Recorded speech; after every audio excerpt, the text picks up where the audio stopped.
Hey everybody, this is Lisa Q, coming to you once again as your friendly Christian apologist, discussing Daniel chapter 8 and 9 from the book written by fabulous apologist John Lennox called Against the Flow, The Inspiration of Daniel in an Age of Relativism.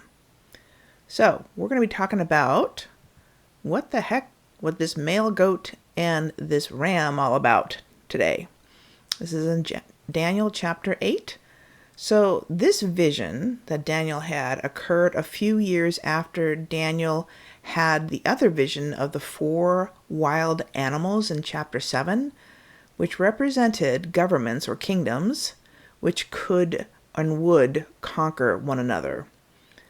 So Daniel's vision had him in Shushan, about 230 miles east of Babylon, which is now modern Iraq. And chapter 8 concerns itself primarily with the middle pair of these 2 empires. So the ram with 2 horns, one higher than the other in verse 3, is the Medo-Persian Empire. Incredibly powerful empire, nothing stood in its way, and it did exactly as it pleased until the goat showed up. And the male goat is the Greek Empire. That's in verse 5 of chapter 8. And this empire has a prominent horn between its eyes which gored the ram in verse 7. Then in verse 8, at the peak of the goat's power, its horn broke into 4 other horns. Now remember, horns always would symbolize kings or rulers, typically. So the little horn then grows exceedingly great in Daniel 8, verses 9 through 14. It was small at first, but it grew so enormous that it challenged even heaven itself. It proceeded to put an end to the regular burnt offerings of the Jewish traditions, and there was violent desecration allowed for 2,300 evenings and mornings, which is a little over 6 years, 6.3 years to be exact. So that's kind of the overview of chapter 8. And again, the whole idea behind using animals to symbolize human governments is that when human governments are not under the authority of God as its sovereign power, then we can, as humans, become very animalistic. So that's kind of the theme with the book of Daniel. So let's take a look now at chapter 8 compared to chapter 3. And we'll see that their structure kind of parallels. There's a frequent repetition of power in both these chapters. In chapter 3, Nebuchadnezzar thinks no God can deliver the Jews out of his hands. He says that in chapter 3, verse 15. He also commands them to worship his God. The Jews, of course, defy him, and they are preserved in the furnace. God didn't preserve them from the furnace. They went into the furnace and were preserved. There's a little bit of things we can relate to that one. And then finally, it shows God's ability to deliver in verse 29 of chapter 3. So then we jump over to chapter 8, and we see that the male goat and the ram are the primary kingdoms at talking about here, and they think that no one can rescue them from their power. So they have that same arrogant attitude that Nebuchadnezzar also had. And then there's this little horn who basically stops the Jewish worship of their God and who defies God himself, which is the epitome of arrogance and pride. And then he also, this little horn, basically he goes and desecrates the sanctuary, but God's sanctuary and truth are finally vindicated in 8 verses 14. So let's talk about what these things mean. Gabriel helps Daniel to interpret this vision, and it's ironic because, of course, Daniel was interpreting Nebuchadnezzar's dreams and visions in the first half of Daniel, and now Daniel has stuff going on in his own mind he can't figure it out. He needs the angels to help him. So, if you look at the angel Gabriel, he says that the large horn is basically the goat who is the king of Greece. And this guy they have determined was Alexander the Great. They being scholars of history. They go back and they trace these things historically, and they find out how Daniel lines up to what happened in history. And surprisingly, Daniel is very accurate. So Alexander the king was the great king of the Greek Empire. He was also a military genius. He was tutored by Aristotle himself. And the whole Greek Empire was very into knowledge and philosophy and all kinds of human wisdom at that time. So the defeat of the ram by the male goat anticipates the Battle of Issus in 333 BC, in which Darius III of the Persian Empire was defeated. So these are all the things that Daniel had this vision of. So 10 years later, when Alexander the Great was age 32, he ended up dying in Babylon in the very palace of Nebuchadnezzar. How ironic is that? So Alexander the Great started out at age 22 years old. He conquered the entire area. And within 10 years, the dude was dead. So very interesting history. And he was probably clueless that a man, Daniel, in that very same city had written a prophecy about him 300 years earlier. So they don't know what Alexander the Great actually died of. He had some weird, mysterious illness. So he didn't die on the battlefield, which is very interesting. So then there's 4 more kingdoms that follow after Alexander the Great died, because he left no successor. So there's 40 years of struggle that ensued between generals of this empire, and the empire was eventually divided into 4 parts. So the 4 horns of Daniel's vision symbolized these 4 parts, and you could see here on the slide. And I don't know how to pronounce these Greek names, so I'm going to not do that because I'll probably slaughter the pronunciation. But Antiochus IV of Epiphanes, he came to power in the latter part of that kingdom, about 175 BC.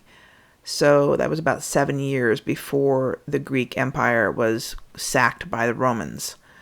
But there's all these people that come into power, and then Antiochus is the last guy that comes into power, and he's the guy that is what Daniel saw as that little bad horn. He was very bad. So the little horn sprang out from these 4 Greek kingdoms in Daniel 8, verse 9. This man was Antiochus IV, who reigned from 175 to 164 BC. And the description of the little horn fits what historians know of this guy's personality. He was a mean and had severe disposition, and he used deceit and cunning to establish his power. He was just not a nice dude. He controlled Jerusalem and committed atrocities there against the Jews.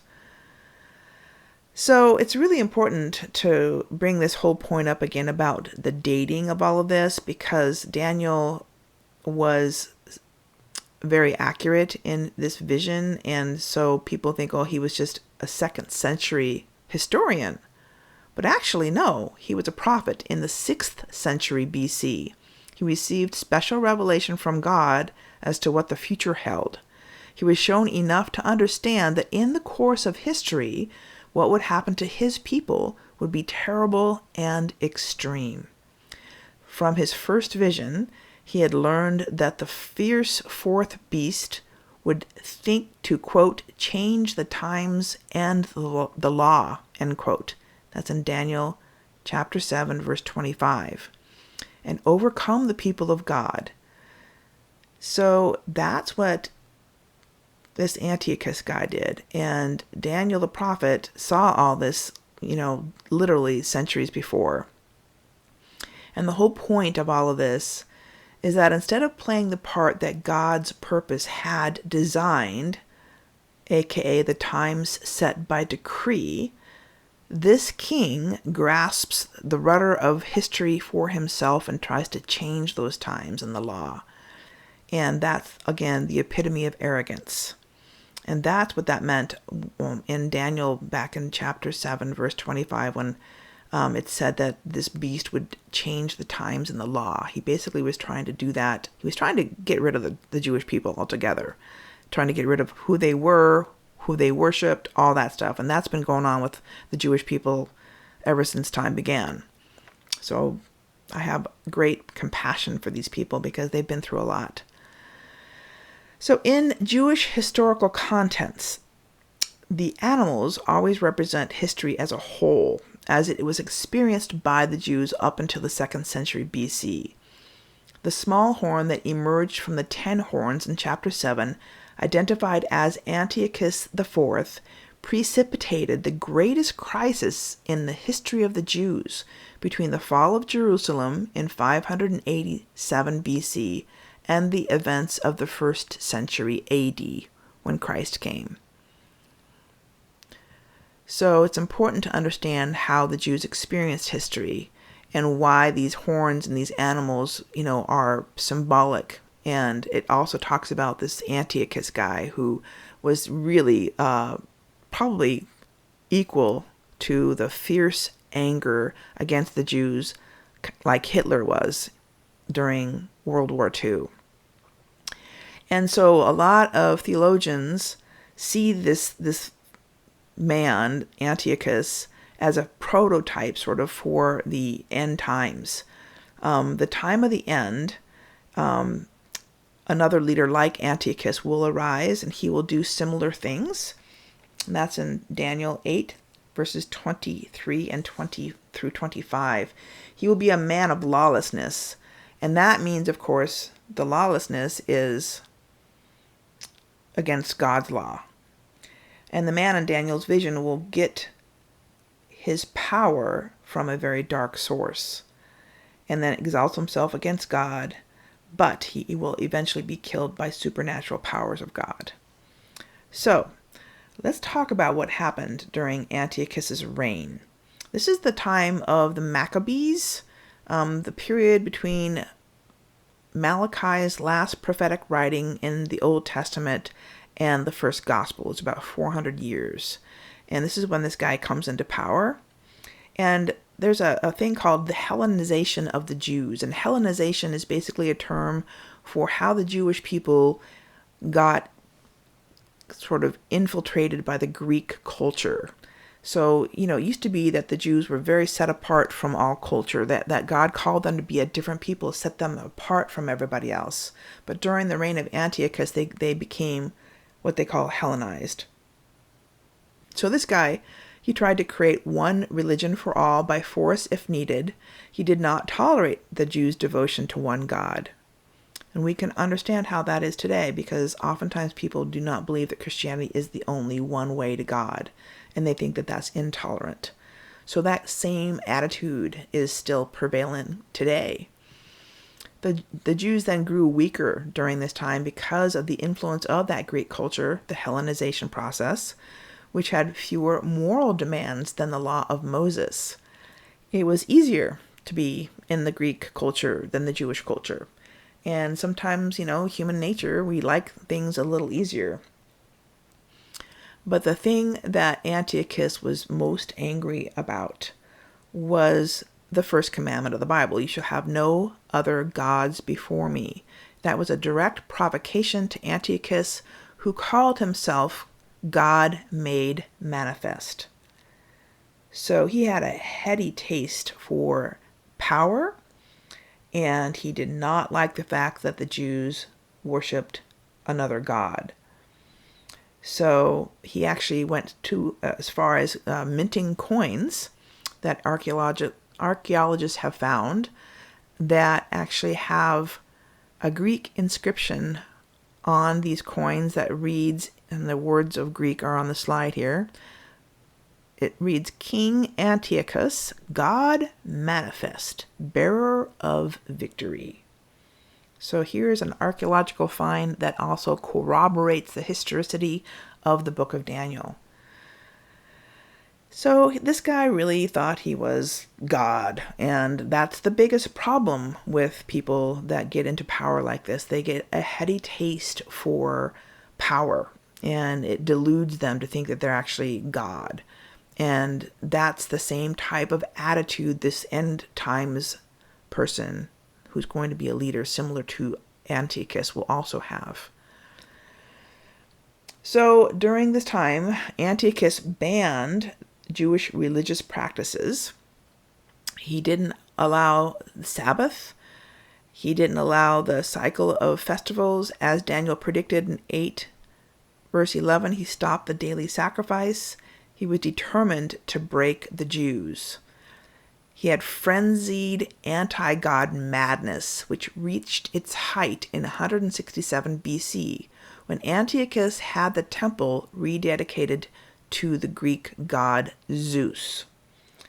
I mean, that was pretty bad. And so that became known as the abomination of desolation. Daniel chapter 9, verse 27. When he not only dedicated the temple of God to Zeus, but he sacrificed a pig on the altar of God. And as you know about the Jewish diet, no pork was allowed, and that was like the ultimate in-your-face God kind of attitude. And so that was going down, and it was bad. It was a terrible time for the Jews. He banned the reading of the law. He ordered all copies of the law to be collected and burned. So obviously some Jews must have stuck copies away and hid them. Otherwise, we wouldn't have the Old Testament like we do today. He banned the observance of the law on penalty of death. So if the Jews observed any of their religion, they would be killed. He outlawed circumcision. He also murdered Jewish babies who had been circumcised, hanging them around the neck of their mothers and hurling them down from the walls of Jerusalem. Pretty bad stuff. The walls of Jerusalem are very, very tall. And so it was infanticide, it was murdering mothers, murdering babies. He was just on a frenzy attack against the Jewish people. So it reached terrible heights, and it was a time of terrible, terrible faith testing for the Jewish people who remained faithful to God. Because you have to wonder, where are you, God? Why are you allowing this to happen? Why don't you vindicate yourself? Why are you letting people die? I mean, we've all asked those questions, and they're tough. I mean, sometimes God allows free will to take its course, and its course can be absolutely terrible. So again, the emphasis on Antiochus goes into depth in Daniel because a lot of biblical scholars believe that Antiochus will be very, very similar to this end times ruler who is going to arise. And the Apostle Paul also mentions him in 2 Thessalonians chapter 2, verses 3 and 4. It says, "Don't let anyone deceive you, for that day," aka when this is going to happen, "will not come until the rebellion occurs, and then the man of lawlessness is revealed. He will oppose and will exalt himself over everything that is called God or is worshipped, so that he sets himself up in God's temple, proclaiming to be God." So anybody who proclaims to be God, run from them. They are bad news. So there is disagreements on how some of this stuff is interpreted. For instance, Pastor Tom, in his book, The Puzzle of the End Times, believes that this man, this Antichrist, was a guy named Vespasian, some weird Roman emperor who laid siege around Jerusalem at 70 AD, who sacked Jerusalem, according to the historical accounts in Josephus and the War of the Jews.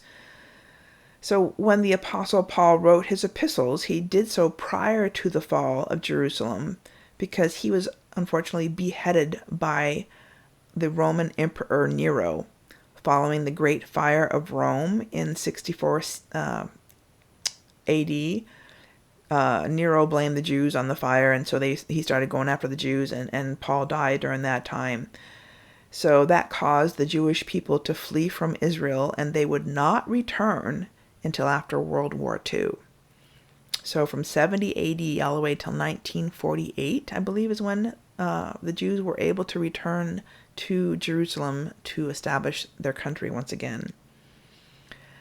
And so the question is, God did nothing during this time? Why didn't God jump in there and stop this stuff? But God uses people. And so sometimes God waits for us to take a part of his plans. He rises up leaders. And so he rose up this Jewish leader, and he was actually nicknamed Judas the Hammer, who took flight to the hills, and he built a band of warriors determined to reverse the evils of Antiochus. So 3 years later, in 164 BC, after that abomination of desolation in the temple, Judas and his warriors recaptured Jerusalem. They rededicated the temple, and Hanukkah is the celebration that has resulted. So when you hear of the Jewish Hanukkah, this Christmas season, that is what they celebrate. They celebrate the rededication of the temple after what had happened during that time period. So these kinds of things happen with God's permission. God allows humans to make some terrible choices. Yet, in the middle of all of that, he still is in control. So God's sovereignty God's will still be done. But there's wiggle room, I think, within all of this. He allows wiggle room because he wants people to have, we all have free will. He wants people to be free. He doesn't want us to be puppets, right?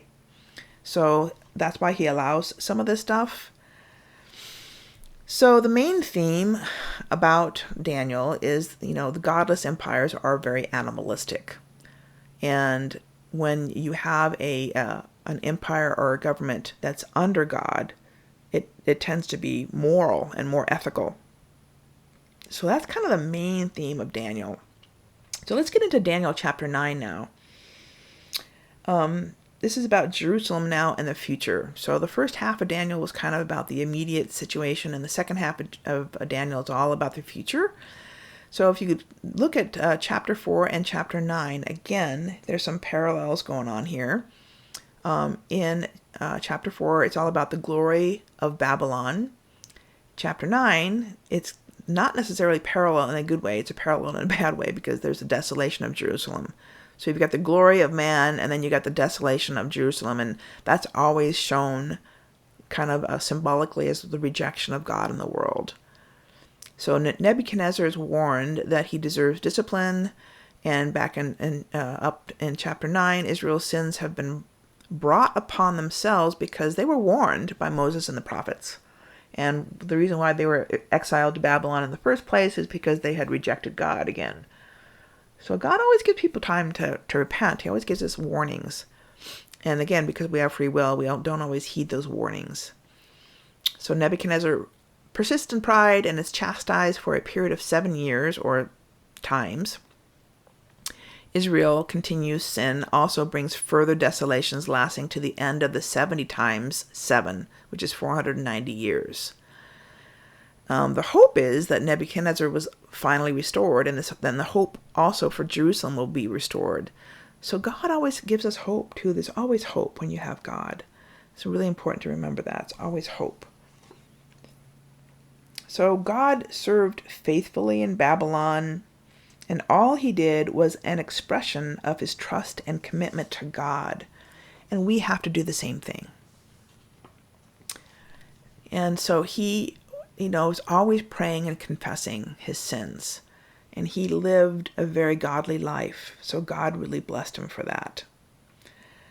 So there's kind of a symbolism going on here. There's like the tale of two cities. You got Babylon and Jerusalem. Babylon sort of represents the man-dominated governing system, or city of man. And Jerusalem kind of represents the sovereignty of God's rule, or the city of God. So it's kind of important to remember that. You got the city of God and you got the city of man. And Daniel lived in the city of man, but he lived for the city of God. And that's how we need to live today. We need to do the same thing. We need to live, we have to live. We live in the city of man, or humankind, but we have to hold out for the hope that we have of the city of God. Eventually that will come to heaven, and heaven will, we'll go to heaven, and then the city of God will come from heaven to earth, and they'll come together. But we're not there yet. So in the middle of waiting, we have to be like Daniel. We have to pray and confess and stay close to God. So in Daniel's answer to prayer, God told him that Jerusalem would eventually be restored. He gave him hope. In Daniel 9:25, there's the 70 weeks prophecy. So Levitical law warns of a compounded sevenfold punishment for transgressions against God. From these laws, scholars were able to interpret the 70 weeks translated to 77s, or 70 times 7. So that's how we got 490 years before God's people would experience reconciliation with God via the Messiah, or the first coming of Christ. So this is how these scholars figure all these things out. I'm certainly not a biblical scholar, but I really do appreciate what they do, because I would not have been able to understand this on my own without them investigating how this all works. And if you notice, what they do is they go back and they look at the Bible as a whole. Well, let's look at Levitical law. What can we learn from Levitical law to help us interpret what's going on in the book of Daniel? Well, that's great scholarship. That's what we all should do. We should look at the whole Bible as a whole and recognize there's little bits and pieces of all these things that sort of help us to interpret other books. So that's how the guys came to the 490 years. So the question then is, when does the period of the 77s begin? Well, it begins upon the decree to rebuild Jerusalem in Daniel 9:25. Simultaneously, Ezra is being written, and in Ezra 4:21, he refers to a decree by Cyrus, authoring the return to rebuild the Jewish temple in 444 BC in the month of Nisan, which is March. So if you're driving a Nissan car, you're actually driving a March car. Ha ha ha. Pun definitely intended. Okay. So this calculation is based on the Gregorian calendar, which was a lunar year. So back then, they didn't do solar days, they did lunar days. And so, again, thank goodness for scholars who can figure all this stuff out, because I would have been clueless. But that's how they determined the times. So upon adding up these years, we get to the month of Nisan in 33 AD, the month of March in 33 AD, which is the date that scholars say that Jesus more or less was crucified. So this is how they determined how accurate Daniel was, and what these 77s actually meant. Very, very, very critical, very, very specific, and very accurate. Basically, Daniel prophesies 600 years prior to Christ, when Christ was not only going to come, but when he was going to be crucified, up to the month and year of his crucifixion. So that is divine inspiration. I don't care what the skeptics say. The Bible is divinely inspired. You can trust it and you can believe it. But nonetheless, dating of the book of Daniel is still challenged by skeptics because of the phenomenally accurate predictions of when the Messiah would be cut off. Some say Daniel must have been composed in the 160 BCs during the Maccabean period. However, the key is in the Qumran manuscripts, known as the Dead Sea Scrolls, that this is evidence that there's no way that Daniel could have been written in the 160s BC. The Dead Sea Scrolls were an awesome archaeological find. They were found by teenage shepherds in 1946. They contained all of Daniel's scrolls, and upon analyzation by linguistic scholars, the syntax of Daniel's vocabulary and language usage is much older by several centuries. There is complete absence of Greek terms commonly used in the 1st century BC, and those trained in ancient languages can decipher nuances of language geographically. So think of, for instance, here in America, we have Mexican Spanglish. We know that certain people have this weird way of talking Mexican and English, and they call it Spanglish. And they wouldn't know, but that's a geographical thing that wouldn't happen, so for instance, in Spain. So this is how they determined the language of the Dead Sea Scrolls, and they determined after reading these scrolls, and they're like, oh my gosh, these are definitely old language. And that's why it cannot be dated in the 160 BCs. It is dated way before all this stuff happens, making Daniel very accurate in prophetic announcements and fulfillments.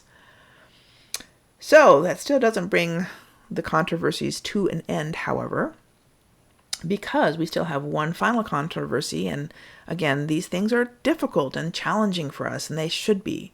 But we're going to go ahead and take a look at this 70th week controversy in Daniel 9:24. The traditionalist view holds that the 70th week immediately follows the first 69 weeks.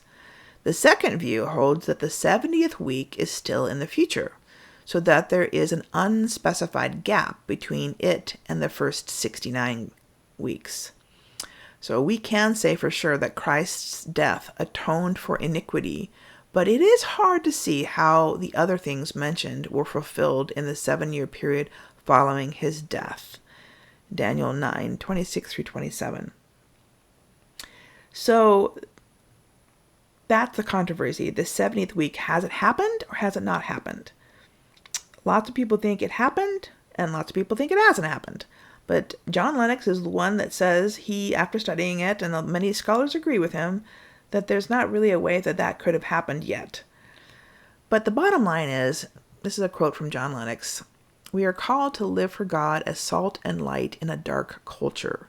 If thinking about the book of Daniel leads us to endless speculation and fails to produce a life like Daniel's, we have not understood the message of the book of Daniel." The main point is to live like Daniel, devoted to God in a culture that rejects him. So there you have it. That Daniel chapter 8 and 9, based on John Lennox's book called Against the Flow. If you want to get more into Daniel and you want to know even more about the details, I'm just giving you a summarized version, but I would recommend that book highly. All right. Well, God bless you, and we'll see you next time.